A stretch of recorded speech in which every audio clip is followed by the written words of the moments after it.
When you play here in McHale Park in front of 30,000 people against Galway or Roscommon, then you realise how important this is to the public of Mayo and the fans of Mayo.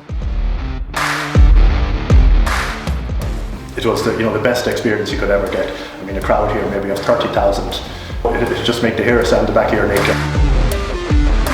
When I see this jersey, the first thing that comes to my mind is my own playing time in the 80s, and indeed particular 89 when we got to the All-Ireland final. I think we played very well. We played against a great Cork team that last two All-Irelands previous, I think, to me. And we had a right good cut at them, maybe a little bit naive to go toe-to-toe with them because they were so explosive and so experienced, but we did what we did and had our chances in the end to win that game. Unfortunately, we didn't execute. And I think if we could have won that game in 89, maybe we'd have 5 or 6 All-Irelands won by now.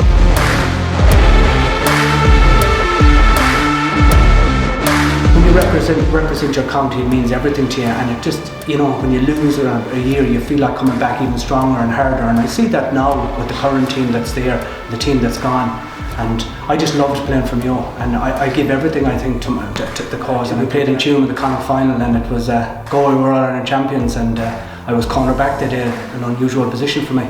31,000 or 32,000 in Tuam. I'd say there was probably a couple more as well, so it was tight. I remember you could feel the crowd around you that close to you. The nervous part of it is you're coming up against the likes of some of the greatest footballers ever that played football, like Porry Joyce and Michael Donlan, but then you look at your own team too, like the likes of we had James Nallen, Kenneth Mortimer, David Brady, Kieran McDonald, James Horn, Kevin Cahill. We had some great players too, so I was lucky enough to be involved with some great players, so I felt very, very confident, at that time.